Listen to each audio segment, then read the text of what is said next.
had a very difficult stretch, but you continue to perform at a high level. How are you able to get to your game? Basketball, when I'm on the court.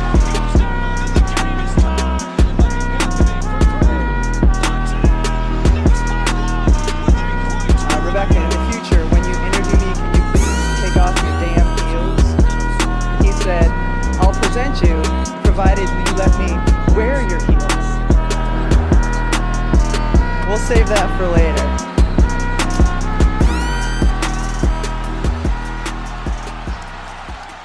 Olá, pessoal! Como é que vocês estão, meus amigos? Os torcedores do Spurs talvez em profunda depressão e os do Knicks não acabaram, não colapsaram. Nova York de ontem para hoje nunca mais vai acontecer. Agatha Máximo, como você está? Como você passou essa noite depois do jogo de ontem? Quero dizer que eu acordo 5h30, 6 horas, né, para trabalhar. Era 1h30, 2 horas, eu estava com os... Sabe quando você está com o olho esbugalhado, assim, pensando ainda o que você tinha acabado de ver? Eu estava mais ou menos assim. E você, minha amiga Agatha Máximo, como está? Olá, Drica. Tô me recuperando da gripe que assolou todo mundo, né? Hoje eu estava vendo até o pessoal Resfriada, coitada.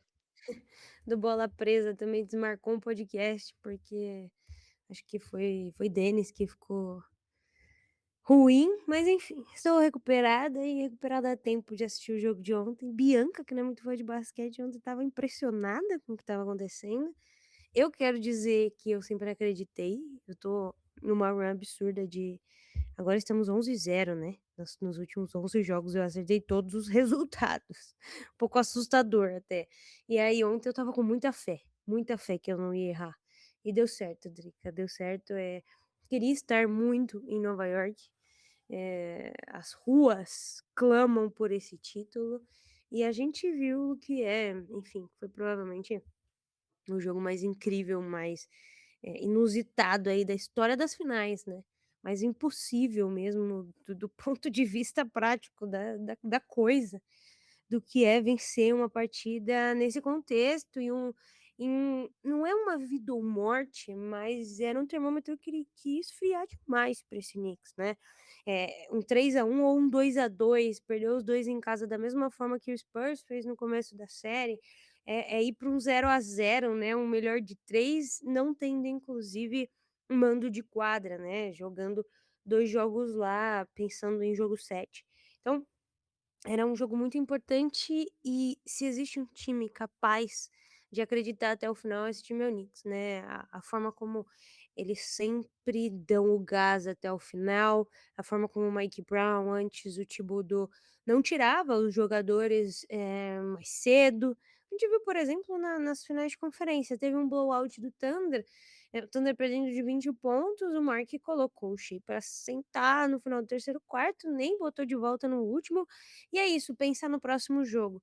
Eu gosto da mentalidade do New York Knicks, enquanto tem tempo, existe chance, e a gente viu muito disso ontem. Acho que os grandes times, eles passam por um grande momento, né, absurdo. Ok, esse ano passado teve aquela sequência de 3 bolas do Lu Dort, que nunca mais vai acontecer. Você tem um jogo 7 do Giannis de 50 pontos, você tem sempre existe um grande momento memorável em que você se lembra, de um time campeão. E daqui 30 anos, Drica, daqui 60 anos, a gente vai lembrar de ontem. Bom, eu acho que esse jogo 4, né, esperava-se, assim, um equilíbrio muito maior, até porque, bom, Knicks jogando em casa, depois de roubar 2 jogos fora de casa, depois de perder o primeiro jogo em casa, né, com o Ibanema, meio que silenciando o Madison Square Garden, esperávamos um jogo equilibrado, mas o que a gente viu, né, foi 2 jogos distintos, né. Um primeiro tempo em que a gente teve Bom, esperava-se, né, um jogo muito mais equilibrado nesse jogo 4, até pelo cenário que se encontrava a série, né, 2-0 para o Knicks em San Antonio, o Madison Square Garden que esperava o Knicks abrindo 3-0, né, diante da torcida, e aí tem o Wembanyama calando o Madison Square Garden, e aí o que a gente viu foram 2 jogos distintos, né, Agatha, porque no primeiro tempo nós tivemos um San Antonio Spurs dominando, um Knicks com problemas, né? Especialmente o Karl Anthony Towns, que teve assim um começo de jogo muito bizarro, né? Com pouquíssimo tempo, 2 faltas, jogando muito pouco, inclusive, né? No primeiro quarto, especialmente, né? A gente teve ele em 62 segundos. Ele teve 2 faltas, a segunda depois de uma revisão dos árbitros, então ele jogou no primeiro quarto menos de 3 minutos, 5 minutos no segundo quarto, e aí a gente teve o Spurs que conseguiram dominar completamente, né, o primeiro tempo, com uma defesa do Knicks que ficou pequena no sentido de tamanho mesmo, né? E o ataque acabou perdendo uma referência, como a gente sabe que o Karl Anthony Towns tem esse potencial ofensivo. Aí no segundo tempo, né, tudo mudou. Foi uma outra configuração e muito também por conta do Towns, né? Foram 7 pontos, 7 rebotes, mas especialmente o impacto defensivo dele, né? Que acabou limitando muito o Wembanyama, que teve 3 de 14 nos arremessos no segundo tempo. E grande parte disso, mérito também do Towns. E aí a gente tem 2 cenários. Um jogo vamos dizer assim, dentro desse terceiro jogo, com os Spurs liderando por 81-52, né? Abrindo 29 pontos, fazendo 76 pontos no primeiro tempo. Um recorde de 14 bolas de 3 numa primeira metade, né? Ou numa metade de um jogo de final. Então, assim, parecia que ia ser absolutamente avassalador, né? Só que aí no segundo tempo a gente tem aí uma diferença de pontuação dos Spurs de 46 pontos, né? Cai de 76 para 30. E aí a gente tem um Knicks crescendo e cortando essa vantagem, né? A todo instante, né? Caiu de 29 para 20, de 20 para 14, de 14 para 11, de 11 para 4, e aí surgiu, né, o Jalen Brunson para matar aquela bola que vira o jogo. E aí tem aquele colapso absolutamente total de De'Aaron Fox, que eu já vou te perguntar, Agatha Márcio. No pós-jogo, ele tentou explicar o inexplicável, né? Ele disse: fui para bandeja porque a gente ficaria com 3 pontos e eles precisariam, né, obrigatoriamente, de uma bola de 3. Mas assim, você tem poucos segundos no relógio. Obviamente, o time adversário vai fazer uma falta, vai te levar para a linha do lance livre. Do mesmo jeito, ficaria 3 pontos. E aí ele toma aquele tocaço do Anunoby, que foi o cara, né, desse jogo 4, que dá o toco. E depois tem o game winner aí para a vitória do Knicks. Primeira pergunta para você, Agatha Máximo. Aliás, tenho várias perguntas para você, na verdade. Mas a primeira pergunta é: você consegue imaginar o que caralhos passou na cabeça de De'Aaron Fox? Porque assim, a gente imagina que esse tipo de tomada de decisão extremamente equivocada, a gente esperaria de um Stephen Castle, de um Dylan Harper, que são jogadores extremamente jovens. Agora, o cara experiente que deveria colocar essa experiência para jogo, especialmente neste momento do jogo, não, né? Então, o que você acha que passou na cabeça dele naquele momento que me parecia, assim, inacreditável? Eu tô até agora sem entender o que passou na cabeça dele. Bom, vamos lá. Desde a série contra o Oklahoma, nas finais de conferência, a torcida do Spurs já tá um pouco desgostosa com o De'Aaron Fox, né? Começa uma narrativa, obviamente, muito envolvida pelo fato dele estar machucado. Então, assim, vamos esperar ele melhorar, ele tá com o tornozelo ruim, então talvez a falta de ritmo, a falta de constância esteja diminuindo um pouco a eficiência do De'Aaron Fox. Acho que esse é um dos pontos mais interessantes da série como um todo, porque eu acho que a narrativa natural que a gente tem tido, e que, enfim, é verdade, é, é que o Spurs tem cometido erros e erros cruciais porque é jovem, né? Só que o De'Aaron Fox é justamente essa figura veterana dentro desse time, e é engraçado que, como a figura veterana, talvez ele seja um dos que mais está cometendo erros, né? A figura que deveria ser o sinônimo da maturidade, da calma, em muitos momentos, está sendo o oposto disso. E aí a gente muda muito a leitura de como essas finais estão acontecendo. Quando essa série começa, a gente imagina que os momentos decisivos do Knicks tem Brunson e San Antonio tem Fox. O Brunson é o organizador de um lado, o Fox é o organizador e experiência de outro. O Wembanyama poderia oscilar porque ele tem 22 anos. O Castle pode oscilar, porque ele é novato. O Dylan Harper, perdão, porque o Dylan Harper é novato, o Castle, o Vassell podem sentir o tamanho, né, de uma final, porque eles são, enfim, muito novos ainda também. O Fox não. O De'Aaron Fox deveria ser o adulto do time, sabe. Só que até aqui ele não foi. Se a gente for olhar até em retrospecto, o jogo 1 ele termina com 7 pontos, Drica. 3 de 13 nos arremessos, 0 de 4 nas bolas de 3 e 3 turnovers. Quando o Wembanyama começou a sofrer com essa defesa física do Knicks, o Spurs precisava que, de fato, o Fox assumisse o controle. Era muito o momento dele ali, e não aconteceu. Jogo 2 melhorou muito. Ele fez 20 pontos, 5 assistências, 8 de 2 nos arremessos, mas ele também teve 4 turnovers, né. Não foi ele quem organizou direito o ataque nos minutos finais, inclusive na última posse a bola fica na mão do Wembanyama, né, e aí aquele turnover decisivo, eh, acaba sendo dele. O jogo 3 é um bom jogo em que ele fez apenas 12 pontos, mas ele tem 8 assistências e erra pouco, ele errou apenas 2 vezes. Ele controla o ritmo, ele não fica forçando muitas bolas, não acelera desnecessariamente, e aí ele consegue distribuir da melhor forma possível para que o Spurs vença. E aí ontem, é um show de horrores. Aquela bola correndo, é óbvio que vai ficar lembrada, mas talvez nem seja o pior erro do De'Aaron Fox ao longo da partida. Ele errou passe, diversos passes, ele forçou diversas bolas de 3 contestados sem fazer, o ataque fluir, sem passar a bola em nenhum momento. 18 pontos, 7 assistências, 2 roubos de bola, 4 turnovers. De novo, você olha, fica parecendo uma estatística aceitável, né. Só que você assiste o jogo do De'Aaron Fox, eu coloquei até uns cortes no no reels que eu soltei hoje. Porra, é muito dolorido, assim, muito dolorido. E óbvio que a cereja do bolo é essa bola, em que assim, cara, você tem 9 segundos, né, você pode gastar o relógio, você só precisa bater a bola. E existe esse desespero que ele mesmo fala na pós-conferência.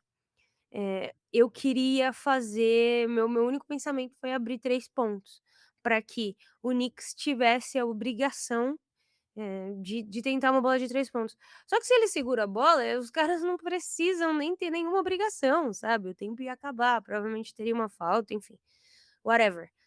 Não seria culpa dele de algum ponto. Então, assim, esse primeiro contraste que a gente tem de líderes de cada time em armação, em organização de quadra, tá sendo uma grande lavada. Jalen Brunson tem 118 pontos na série, 29,5 pontos por jogo, enquanto o De'Aaron Fox tem 57 pontos, 14,3.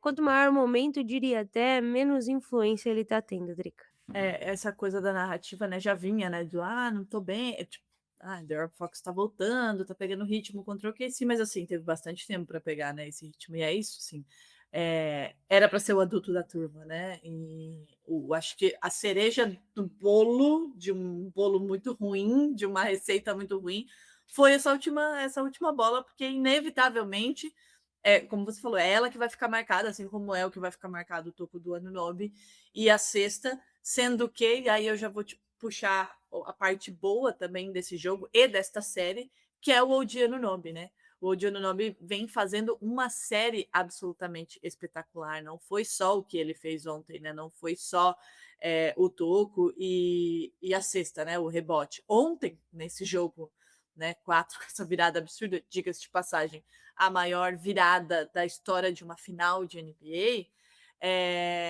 talvez tenha transformado, inclusive, como as pessoas enxergam o OG Anunoby, né. O Jalen Brunson disse no vestiário ali, logo depois, né, do jogo, enfim, ele disse que tem um superstar dentro do vestiário se referindo, né, ao OG Anunoby. Foram 33 pontos para ele ontem, a cesta da vitória, né, naquele rebote, o toco em cima do De'Aaron Fox, e juntando, se a gente fazer essa dupla, né, Jalen Brunson e o Anunoby, 38 e 33 pontos, eles foram apenas a 10ª dupla da história a marcar pelo menos 33 pontos cada um deles em um jogo de finais, né. Antes disso a gente teve, por exemplo, Kobe Bryant e Shaquille O'Neal, LeBron James e Kyrie Irving, Stephen Curry e Kevin Durant, alguns, né, dos que chegaram a essa marca. Como que você enxerga o Giannunobi? A gente já vinha falando sobre como ele vem sendo importante, né, para esse New York Knicks, que é um jogador extremamente é, consistente, especialmente nos playoffs. O que ele tem feito nos playoffs assim, absolutamente incrível. E aí, ontem, nesse jogo 4, eu acho que é a síntese do que vem sendo e coroa esses playoffs. Claro que a gente está falando de um 3-1, né? A série ainda não terminou. E quando você olha, né, para o que ele fez nesse jogo, porque assim, não foram só 33 pontos, né? Não foram só, entre muitas aspas, 4 rebotes, olhando que o rebote foi a cesta da vitória, né? Você está falando da maior virada da história da NBA, né? Como você falou, quando a gente vai pensar nas finais da temporada 25, 26, a gente vai lembrar desse jogo e a gente vai lembrar do que o Woody fez, né? Mais de 65% de aproveitamento nos arremessos de quadra, foram 7 bolas de 3 para ele ontem, em 9 tentadas, mais de 77% de aproveitamento. Então, assim, e não foi só ontem, né? Como eu falei, ele vem tendo playoffs muito consistentes. Talvez, e aí eu pergunto a sua opinião, Agatha, se não tem sido o melhor two-way desses playoffs, né?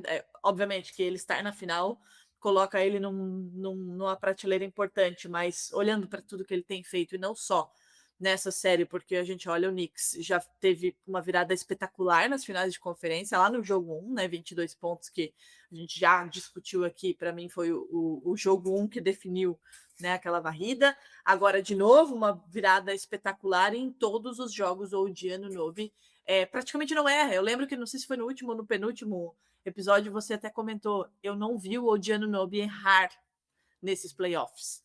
E aí a gente tem, né, aí sim a cereja do bolo com essa, enfim, com essa partida espetacular e com esse encerramento espetacular do Giannunobi. Você enxerga ele como o melhor two-way desses playoffs da NBA? E em que patamar você coloca o Giannunobi saindo desta temporada?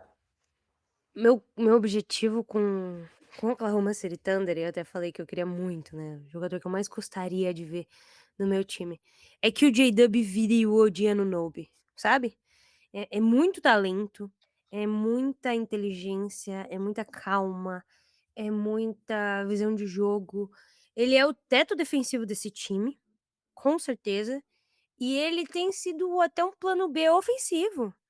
Né, é como você falou, ele é o two-way mais valioso desses playoffs, ele sai num top 4, top 5 two-ways mais, valiosos da NBA, e me lembra muito as valências do J-Dub, né, a capacidade de defender em todas as posições, e a habilidade de ser muito importante ofensivamente quando a coisa aperta, né, especialmente para o franchise player.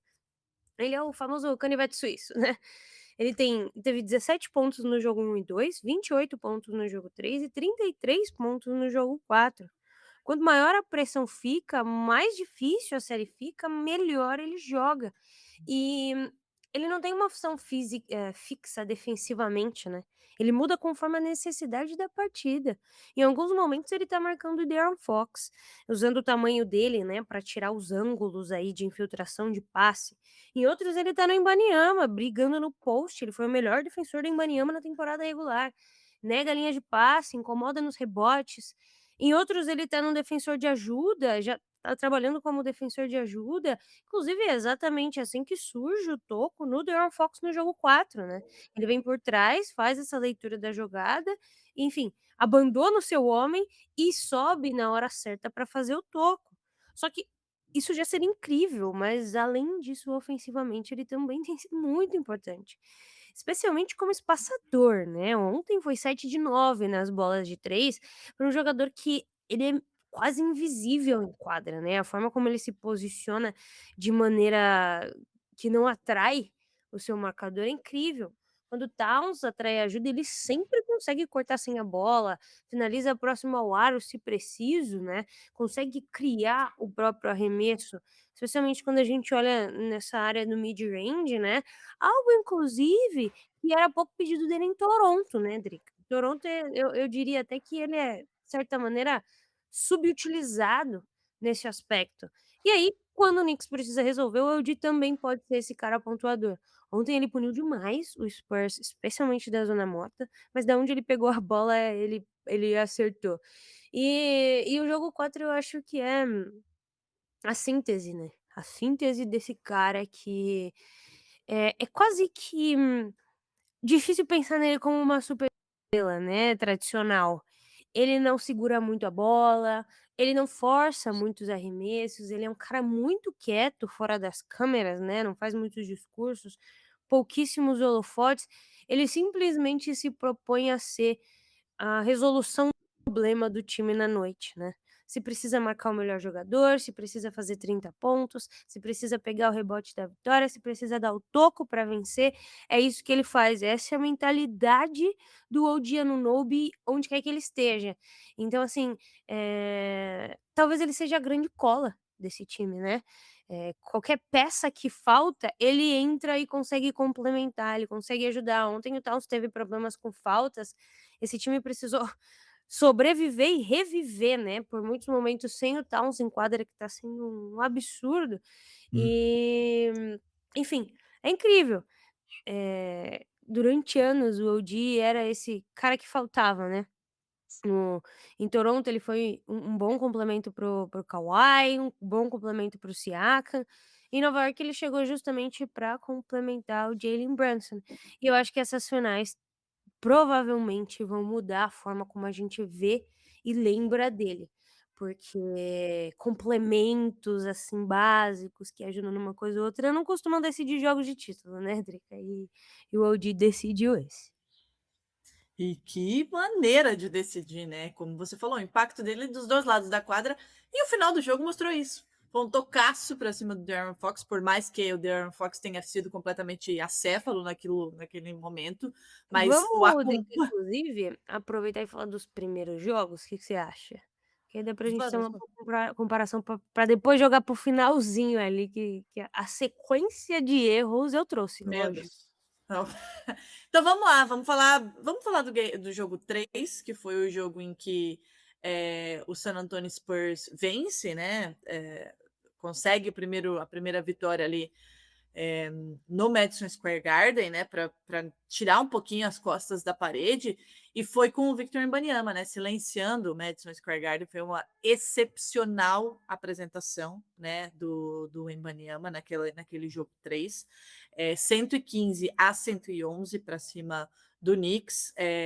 Foi a segunda vez na história das finais que o time visitante acaba vencendo os 3 primeiros jogos, porque o Knicks já havia vencido, né, os 2 primeiros lá em San Antonio. Antes disso, tinha acontecido 33 anos atrás, que foi quando o Bulls venceu o Phoenix 2 vezes. E assim, naquele jogo 3, talvez tenha sido a sede. Drica, Oi? volta de novo, que foi quando o Bulls venceu com uma voz estranha aí.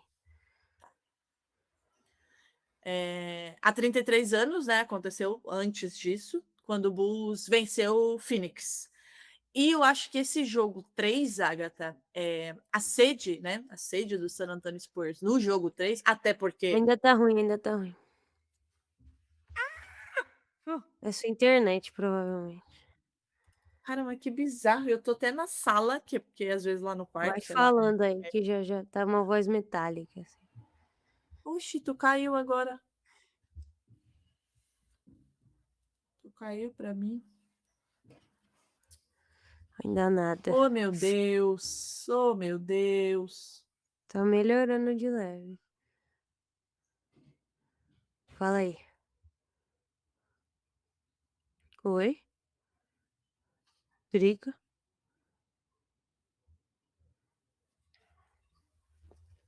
Com certeza. Drica?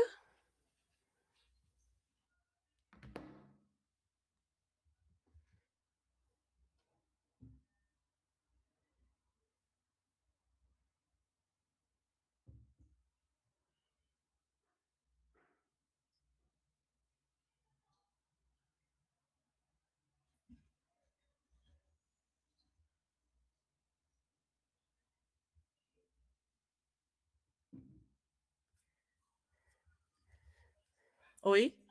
Oi, agora sim. Meu Deus, gente, que loucura. Ai, tô ficando tão nervosa. Vamos lá. Parou em Bulls, né? Lá no Bulls. Vamos de novo pro Bulls.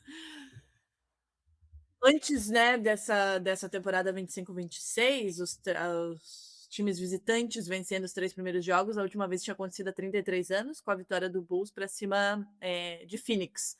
E esse jogo 3, eu acho que ele foi muito parecido com o primeiro tempo deste jogo 4, no que diz respeito à sede do San Antonio Spurs, né? Claro que o Spurs precisava da vitória, estava com as costas contra a parede, havia perdido os 2 jogos em casa, tinha um ambiente muito hostil no Madison Square Garden, e aí vem, né, o Victor Wembanyama,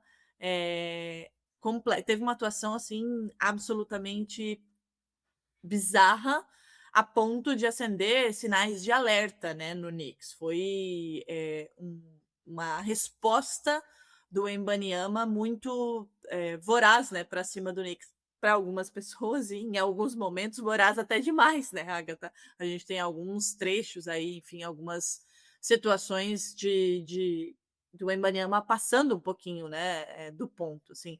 E nos últimos 2 quartos, né, no segundo tempo, foram 22 dos 29 pontos dele, né? Então, assim, foi realmente um absurdo, um jogo do Wembanyama para colocar o Spurs na série. Mesma sede, mesma vontade do primeiro tempo desse jogo 4, que não refletiu no segundo tempo, mas depois a gente vai falar desse finalzinho, né, Agatha? Então, assim, eu acho que foi uma resposta muito boa e que parecia que ia se repetir nesse jogo 4, mas aí existiram fatores mentais e que talvez essa juventude, e eu acho que esse ponto da juventude, da imaturidade dos Spurs, de saber fechar jogos, de saber lidar com uma vantagem tão grande, ela ficou extremamente evidente, e para o azar do Spurs contra um time que, como você bem mencionou no começo, né, para abrir o podcast, contra um time que talvez seja em toda a NBA, o time que mais nunca, que mais vai mostrar pra gente que não é um time que vai desistir do jogo absolutamente nunca. E ele prova pra gente isso, né? Série após série, inclusive nesses playoffs. Então, um jogo 3 com o Victor Wembanyama de fato assumindo esse papel, que é o papel dele de carregar esses Spurs no sentido mental, no sentido de pontuação e no sentido de postura, né? De como responder depois de um 2-0 jogando dentro de casa. É, Drica, é complicado, assim, nesse jogo 3, pela primeira vez a gente viu o Spurs jogar desesperado, de certa maneira, mas também a gente viu o Imbaniama jogar como a gente espera que o Imbaniama jogue, né? Sem ser passivo, jogando próximo da cesta, inclusive, ele fez 11 de 18 nos arremessos, né? 8 desses 11 arremessos convertidos vieram dentro da área restrita. E é isso que me deixa maluca. Beleza, o De'Aaron Fox foi horrível, ele não devia ter feito o que ele fez, né. Mas, ao mesmo tempo, ele não jogou dentro debaixo da cesta, sabe. O Imbaniama não chamou essa responsabilidade e não buscou fazer aquilo que, além de poder fazer de melhor, o que mais desestabiliza o outro time. Porque quando a gente olha do ponto de vista, eh, do New York Knicks, o que você não quer é que o Wembanyama jogue perto da cesta, seja no ataque ou seja na defesa, independentemente do que você espera com relação a isso. Porque no ataque ele vai jogar e vai pegar rebotes, e na defesa ele vai fazer tudo isso também. Especialmente nessa última jogada em que o Brunson erra a cesta, o Jota estava falando disso hoje e eu tinha percebido também em jogadas anteriores. Toda vez que o Imbaniama subia para marcar o Jalen Brunson, ele arremessava, mesmo que ele não fosse acertar, porque o Knicks tem uma vantagem de estatura muito grande quando o Imbaniama tá no perímetro marcando o Jalen Brunson. Então vale a pena ter 2 chances, né, que é o primeiro arremesso e inclusive o segundo, num rebote, num tapinha, que foi justamente o que gerou a vitória para esse time de Nova York. Ontem, o último quarto, o Spurs acertou 2 cestas perto do garrafão. O resto, eles tentaram bola de 3, mid-range. E esse é um problema que o Wembanyama vai precisar resolver, como resolveu como resolveram os grandes pivôs, né. Quando a gente olha para o Kareem Abdul-Jabbar, ele tinha o arremesso dele, o Jokic tem o arremesso dele, o Embiid tem o arremesso dele. Grandes pivôs criam uma forma de estarem perto da cesta e serem absolutamente efetivos. O Embiid ainda não conseguiu criar esse arremesso assinatura, né, próximo da cesta. Então ele fica tentando fazer uma série de outras coisas. Estava ouvindo até, acho que foi nas finais de conferência, o pessoal do Bola Presa falando, né, o Embiid não precisa fazer um step back 3 para arremessar. Ele tem 2,30. Ele faz porque ele ama o basquete, é amor ao jogo, como o Danilo falou. Mas ele não precisa.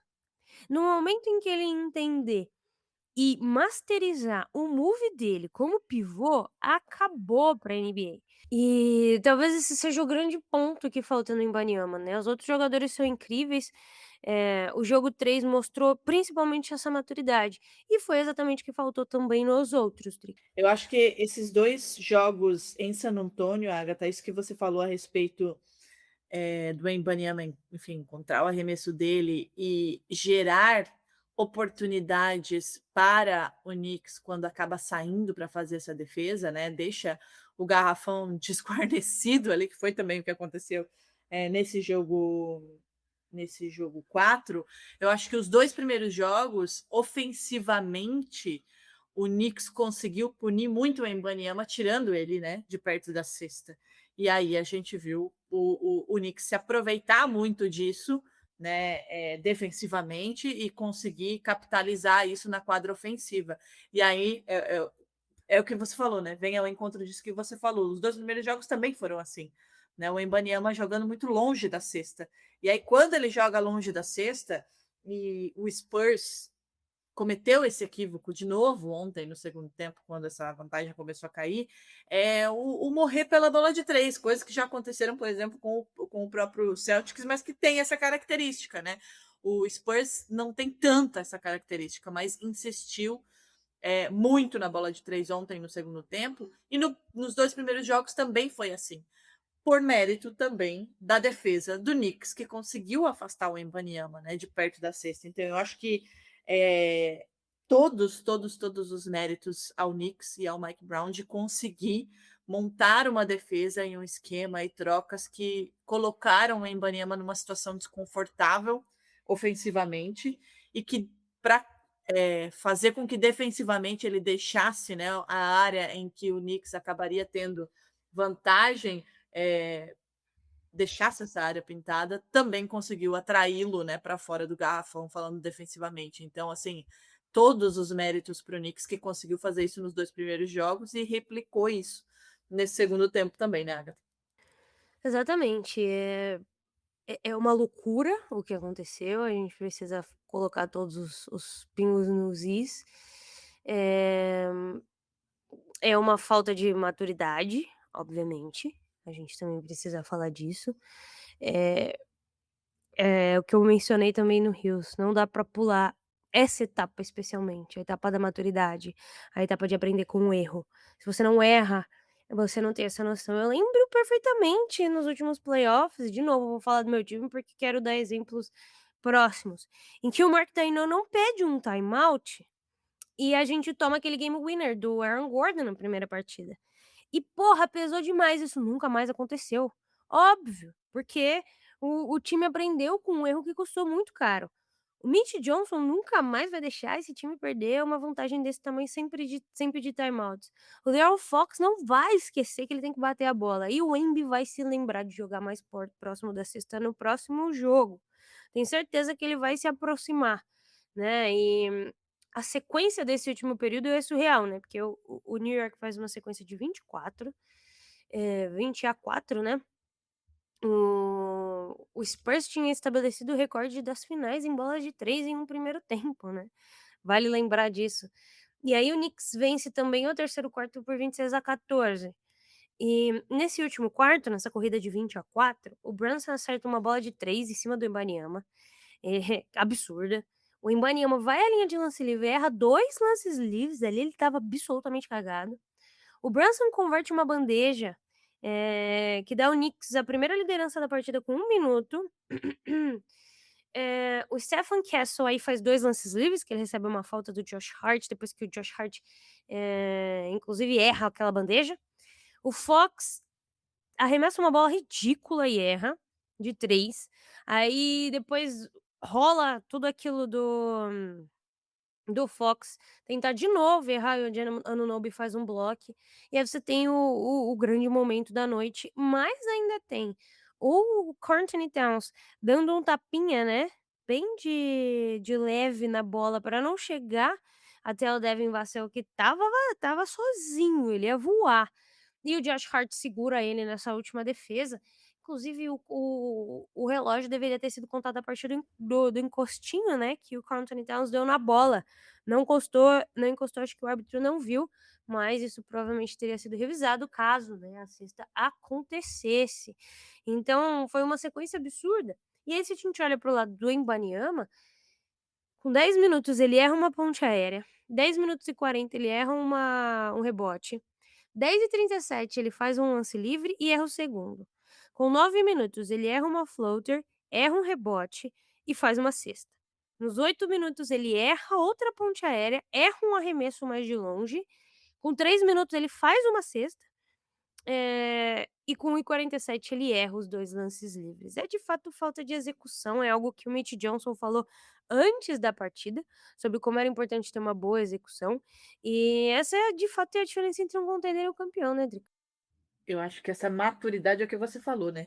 Não tem como pular essa etapa. E o final foi um absurdo. Não foi só o De'Aaron Fox, como você disse. Eu acho que fica muito marcado o De'Aaron Fox porque foi muito rápido ali, né? Foi realmente toco, cesta, acabou o jogo. Foi basicamente isso. Mas esses erros são claramente de um time extremamente jovem e que não consegue. Você, inclusive, acho que até repostou lá, né, no Instagram da NBA das Minas um carrossel que foi feito recentemente justamente sobre isso, né? Sobre essa ineficiência do Spurs em fechar jogos. E aí vem muito com a falta de maturidade, de fato. E aí, Agatha, para a gente ir encaminhando para o final e projetando, né, esse próximo jogo agora no sábado, dia 13, que pode ser o último jogo da série, Jalen Brunson, né? O Jalen Brunson, para a gente ter uma noção, ele jogou 44 minutos e 27 segundos. Ele terminou com 36 pontos, 12 de 25 nos arremessos, 9 de 11 dos lances livres, mas assim, durante o segundo tempo, que foi essa virada, né, que foi caindo para essa virada, inclusive a bola dele, né, que vira de fato o jogo, ele jogou todos os segundos do segundo tempo, absolutamente sem descansar, além do tempo técnico, né, dos tempos técnicos, e sem perder nada de eficiência. E aí que tem essa diferença, né, Agatha, na maturidade e em ser clutch, né? Porque nos momentos decisivos, como você aí mencionou os erros do Spurs, foi bola de 3 para cortar a diferença para 1 ponto, depois foi um floater que deu ao Knicks a liderança, a primeira liderança, lembrando que a primeira liderança veio ali, né, praticamente no minuto final, e aí veio o arremesso final que acabou gerando o rebote, né, do Anunoby, que foi de fato o game winner, aí a cesta da vitória, né, sendo que o Knicks foi para o intervalo perdendo por 27 pontos, né, 27 pontos de diferença, e aí ele até falou que não teve gritaria dentro do vestiário, não teve nada, assim, foi mais aquela coisa de, ó, gente, a gente tem que ir diminuindo a diferença, vai ter que cortar, vai ter que cortar, vai ter que cortar, coisa que eles já fizeram nesses playoffs, né? Então, assim, é uma mentalidade diferente, é uma mentalidade, uma maturidade de quem já esteve muito perto, né? Como foi no caso do ano passado, na final de conferência, e que agora tem uma chance espetacular de quebrar um jejum de 53 anos. Então, eu acho que essa questão da maturidade de não cometer esses erros bobos, né? Como você falou, o Ibanema estava absolutamente cagado quando foi cobrar aqueles 2 lances livres, né? E errou os 2. Então, se foi a diferença na pontuação, né? A diferença foi de 1 ponto. Se ele converte aqueles 2 lances livres, talvez a gente estaria aqui falando sobre um 2-2. E não foi o que aconteceu. E muito vem por conta da maturidade, da paciência, né? Da tranquilidade em entender que há momentos no jogo e vão existir momentos em jogo, em séries e em campeonatos que você precisa ter paciência. Absolutamente isso, paciência para cortar a diferença, paciência para administrar a diferença, paciência para tomar a decisão mais acertada, coisa que nem o Embanyama fez no jogo, 2 lá em San Antonio, né, que ele acaba, enfim, errando a cesta e cometendo turnover, que o De'Aaron Fox não teve ontem, que o próprio Embanyama não teve ontem. Então, assim, essa maturidade e essa experiência, essa tranquilidade, elas contam muito, especialmente nos finais de jogos, né? E agora a gente vai para um jogo 5 com uma pressão absurda, né, Agatha? Porque, assim, historicamente falando, times que abriram 3-1 nas finais, a gente teve 38 vezes esse panorama, 3-1 para algum time. Apenas uma vez um time conseguiu virar. Golden State Warriors em 2016. Nos outros 37 oportunidades, o time que estava vencendo por 3-1, seja no jogo 5, seja no jogo 6, seja no jogo 7, comemorou o título. E aí agora é aquela coisa, né, Agatha? Será que o Knicks vai fechar esse jogo em San Antonio? Vai conseguir esse peso, né? Essa ansiedade também de caralho, estamos aqui, falta um joguinho para a gente quebrar esse jejum de 53 anos. Vai ter alguma ansiedade para esse time que já demonstrou ser extremamente experiente e capaz de lidar com o mental? Pelo lado do Spurs, essa coisa absurda e histórica que aconteceu, ela vai servir de que maneira? Vai ser como foi com o Cavs, que ficou destruído mentalmente e tomou um 4-0 naquela oportunidade de final de conferência?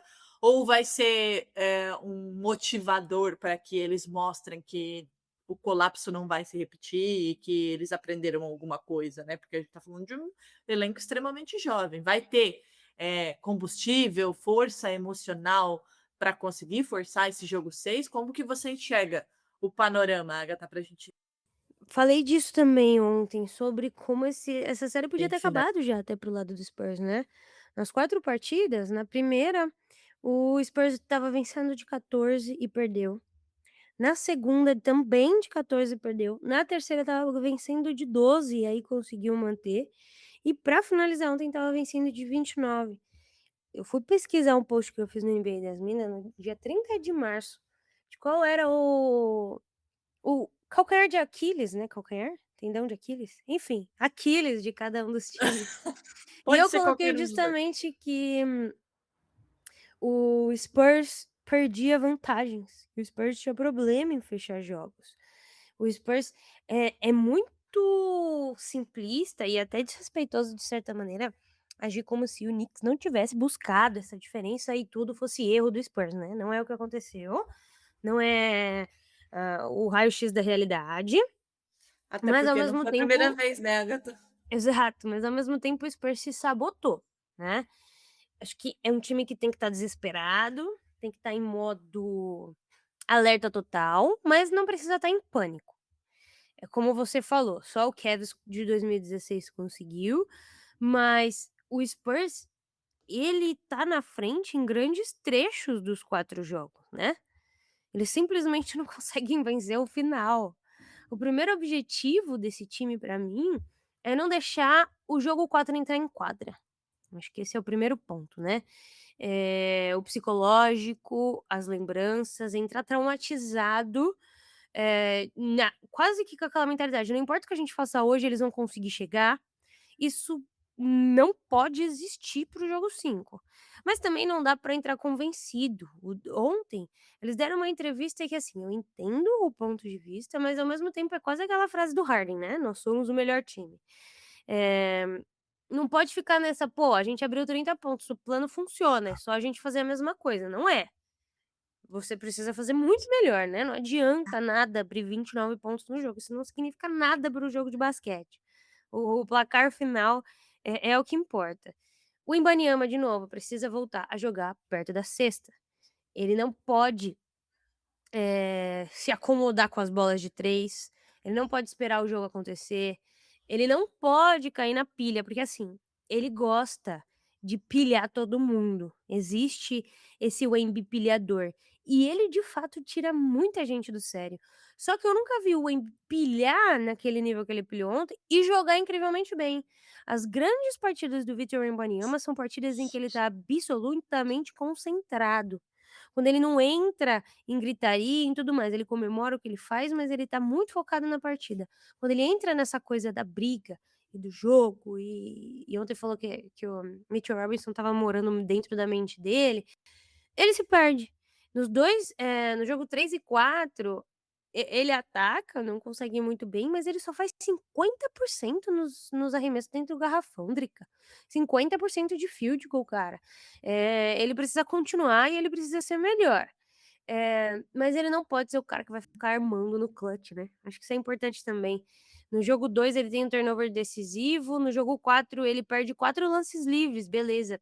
Era uma pessoa interessante pra fazer, o Embiid foi bem nos lances livres, mas em várias posses ele estava terminando em situações longe da cesta e difíceis. Eu acho que no que eu tô dizendo não é esconder o Embiid no final, longe disso, mas é simplificar o jogo dele. Porra, ele tem 2,30, Drica, as pessoas esquecem isso, né. Coloca ele como finalizador da jogada, não como iniciador dessa bola, ele não tem que estar indo buscar essa bola na linha de 3. Isso mata qualquer pessoa que gosta de basquete, né. Outro ponto é, De'Aaron Fox precisa melhorar. Não existe hoje matar o De'Aaron Fox, tá, ele não vai ser sacrificado, não vai acontecer do Mitch Johnson não colocar ele pra jogar, essa opção não existe. O De'Aaron Fox precisa voltar e recobrar o bom basquete. Essa série, em que ele tá com muitos turnovers, em poucos pontos em alguns jogos, chegou a hora dele bater no peito e jogar como o De'Aaron Fox, que foi contratado e chegou no Spurs, jogar. Hã, dito isso, eu também acho que tá na hora do Mitch Johnson admitir algumas coisas. O Lu Dort deixou de ser titular nas finais do ano passado para a entrada do Cason Wallace. E o Dylan Harper tem feito minutos muito melhores do que os minutos do De'Aaron Fox em diversos momentos, inclusive ele tá sendo um dos mais estáveis emocionalmente, né, sendo rookie. Em momentos como esse, em jogos ruins inclusive do De'Aaron Fox, eu daria mais protagonismo em final de jogo para o Dylan Harper. Ontem, 21 pontos, 8 de 12 de field goal e 3 de 6 3 pontos. Ele não sente aquela pressão, ele tá fazendo isso pela primeira vez, ele não tenta resolver sozinho, ele passa a bola na hora certa. Acho que tá na hora de confiar mais no rookie. Stephen Castle teve um jogo ruim ofensivamente ontem, né, mas eu acho que a confiança dele é o que mais importa. Continuar atacando, continuar pressionando o Jalen Brunson, continuar indo pra linha de lance livre, já que a bola não cai. O Spurs não pode esquecer da arma que é, o Castle, mesmo em noites ruins. E acho que tá na hora desse Spurs entender, porque estava falando isso ontem também, falei muitas coisas ontem. Eu lembro e vou lembrar pra sempre, Drake, e acho que você também, do terceiro quarto do Golden State Warriors. A gente sabia que o Warriors voltava do intervalo e ia destruir, e o jogo ia acabar. Da mesma E maneira a que diga. inclusive fui vítima, não tenho como esquecer. Exato, então assim, esses primeiros quartos do Spurs vão ficar muito marcados pra mim. É um dos melhores times em começo de partida, em concentração mesmo, sabe? De perceber o ambiente, fazer o que precisa ser feito no começo e abrir 10 pontos, muito rápido. Contra o Oklahoma, eu acho que todas as partidas. A gente teve um início 15-0. Todas essas partidas das finais, o Spurs começa melhor também. Só que eles precisam entender que eles não precisam vencer o Knicks por 20, cara. Você precisa vencer o Knicks só por 1. Essa série precisa ensinar alguma coisa pra esse time. E o San Antonio joga o tempo inteiro como se precisasse provar alguma coisa.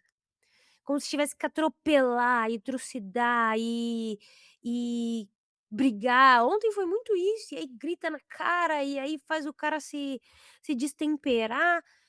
Cada posse tem que ser um grande highlight. Enquanto isso, você tem o Nova York só esperando o momento de vencer no final.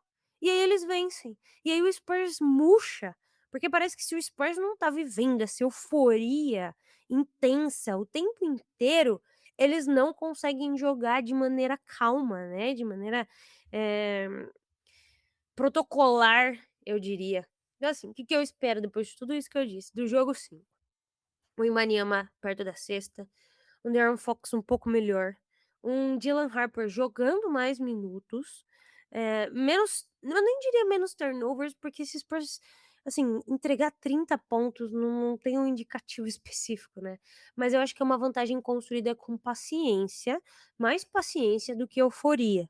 Beleza, começar forte, mas se você vai começar com esse nível de intensidade, você precisa terminar no mínimo com o mesmo nível, né. E o meio do caminho também é muito importante. Agora, se o Knicks eu acho que não vai, tá, meu palpite foi Spurs ganhando o jogo 5, Knicks ganhando o jogo 6 em casa.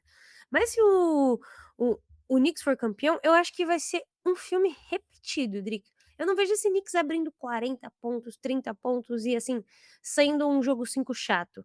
Eu acho que inclusive o Spurs vai começar melhor, com mais vontade, mostrando a que veio e que ainda tá vivo. O Brunson vai manter esse jogo vivo, e aí a gente pode ver, por exemplo, mais uma jogada gigantesca do Giannunobi, um Towns fazendo mais uma partida inclusive o melhor plus minus do Towns, o melhor plus minus da série é do Towns, né, ainda assim com faltas. E aí um final de jogo em que Nova York simplesmente executa melhor, sabe. Eu acho que se vencer vai ser assim, protocolar de novo, o New York Knicks é protocolar, o Knicks vence porque acredita que fazer o certo é o certo, da melhor maneira possível, sem cortar caminho, sem se emocionar antes da hora e também sem desistir antes da hora, e é por isso que esse Knicks tá 3-1, Drica. E eu acho que essa coisa, né, que você falou de acredita que fazer o certo é fazer o é fazer o simples também, né, Agatha? É o que você falou, o Embanyama, às vezes, ele quer incendiar o jogo e, enfim, muito tem se falado, inclusive, sobre alguns lances, né, dele no Brunson, no próprio Giannunobi, enfim, de um jogo mais duro, e aí ele vai muito nesse caminho de tentar desestabilizar o adversário, e o Knicks faz o simples, né? Que é ter jogadores que sabem o que precisa ser feito na hora que precisa ser feito. Né? O Jalen Brunson sabe que ele é o clutch, ele bota a bola embaixo do braço, colocou isso, fez isso na final de conferência, fez isso ontem de novo, né? Com bolas importantes em momentos importantes, não à toa foi o clutch na temporada passada. O Josh Hart sabe que essa energia dele, essa coisa de ele estar a todo momento, em todo lugar da quadra, incomodando todo mundo no bom sentido. Isso é importante para o Knicks, ele faz isso. O Towns, por mais que tenha tido problemas de falta, para mim vinha sendo inclusive o melhor jogador da série, né? Talvez não tão visual quanto o Jalen Brunson, mas com esse impacto, né, dos dois lados da quadra, sabe o que precisa fazer. Então, assim, é um time que sabe que fazer o certo é o certo e vai dar resultado, e que faz o simples para vencer a NBA, como você falou, não precisa vencer por 20. Não precisa passar o jogo inteiro vencendo. O Knicks teve vou repetir, 2 vezes a vantagem no jogo de ontem, que foi o suficiente. Saiu com a vitória, saiu com 3-1. Então, assim, vencer a NBA, a gente sempre fala aqui, né? Os playoffs são feitos de ajustes, né? Dentro dos jogos, entre os jogos, entre as séries, mas não existe uma fórmula mágica e completamente cheia de malabarismos para vencer a NBA. É jogar, fazer o simples, né? Defender direito, entender o jogo, entender as suas valências e as suas potências, e o Knicks faz isso muito bem, né? O Mike Brown afinou isso, né? O trabalho que o Thibodeau vinha fazendo. E a gente vê aí esse Knicks eficiente. Eu acho que mais do que qualquer coisa, o New York Knicks é eficiente nessa temporada, mais eficiente do que foi na temporada passada, obviamente, porque está na final da NBA, mas no detalhe, é eficiente, não precisa, sabe que não precisa fazer jogadas extremamente plásticas, sabe que não precisa vencer por 30 pontos de diferença, sabe que não precisa incendiar o jogo a todo momento, sabe que só precisa, quando o cronômetro zerar, estar 1 ponto na frente, que é o suficiente, porque é isso que eles querem depois de 53 anos, comemorar o título. E de qualquer maneira que for, não precisa ser num jogo tendo blowout ali no começo do segundo tempo, né? Então, eficiente. Eu acho que essa é uma palavra que define bem esse New York Knicks. E aí a gente vai ver se o Spurs vai ter essa força mental nesse jogo, né? 5 em casa, para evitar nesse jogo essa vitória, esse título do Knicks e esticar essa série. Acho que talvez jogar em casa, e o De'Aaron Fox falou sobre, acho que no jogo 2, né, a presença do Greg Popovich no vestiário depois do jogo, né, dando uma sacudida do tipo, caralho, o que vocês fizeram? Meu gato aqui ó, participando do podcast. Talvez seja um momento também, né, de alguém mais experiente dessa história do Spurs chegar para essa, e não digo nem só para molecada, né, porque o De'Aaron Fox não é moleque, é chegar e falar, ó, vocês precisam vencer, só vencer, vocês não precisam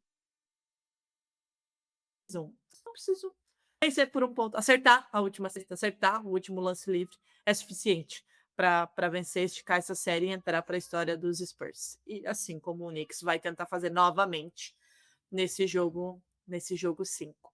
Agatha, é isso? Mais alguma recado para o que... Eita, ó, dá-lhe falar aqui. Acho que é isso. O Knicks já provou 4 vezes que não precisa ser o melhor time da quadra, né, por 40 minutos, basta ser o melhor time no final. Essas, finais estão provando muita coisa, né, dizem muito sobre o jogo do basquete, né, o time que não entra em pânico, que confia nos seus companheiros. E, bom, no Spurs, de novo, também já provou que consegue ser o melhor time da série, né. Acho que agora precisa provar pela primeira vez, internalizar isso na cabeça, que consegue ser o melhor time no final, o talento não é o problema, o problema aqui tem sido maturidade. A maturidade é a única coisa que o San Antonio ainda não conseguiu sustentar por 48 minutos de jogo. Vamos ver se no jogo 5 aparece. Inclusive, quero dizer que me tornei absolutamente fã de Dylan Harper, tá? Você falou dele, eu tô apaixonada por ele. Me deram um irmão errado lá pro Celtic, só quero dizer isso. É isso então. Agatha, lembra-se que no dois episódios para trás a gente trouxe as nossas obsessões atuais, né? Tá na hora da gente fazer de novo, porque eu acho que já passou um mês. Qual que é a sua obsessão atual, além da final da NBA, Agatha Massa? Só tem uma resposta possível, né? Copa do Copa do Mundo. Mundo. Então, Começando hoje, dia 11 de junho, inclusive daqui a pouco, 11 horas da noite, a gente tem um grande...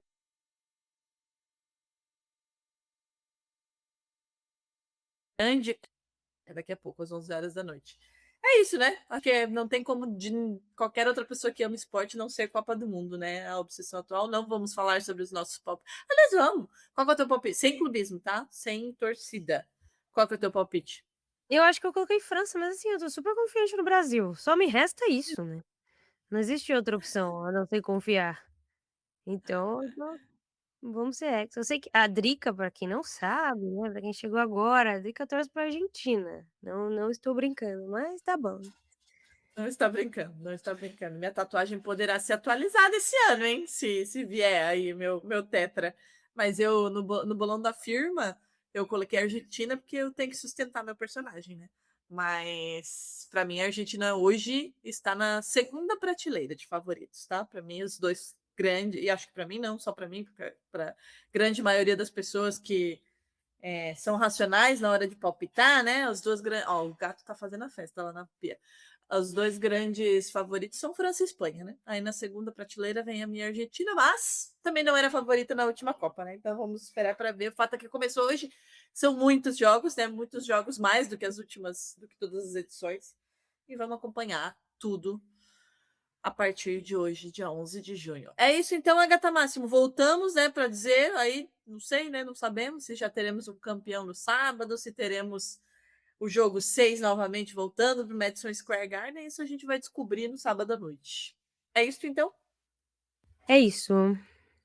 Então é isso, gente. Aproveitem, porque tá acabando, pode acabar no sábado. Se não acabar no sábado, não passa da semana que vem. Então vamos aproveitar aí essa grande final entre New York Knicks e San Antonio Spurs. E a gente volta depois, em breve. Talvez com um campeão, depois de 53 anos, para a alegria de Fábio Malavasi, Rob Porto e tristeza de Camilo Pinheiro Machado e companhia. Ou talvez com um jogo 6 que pode ser épico no Madison Square Garden. É isto, um beijo.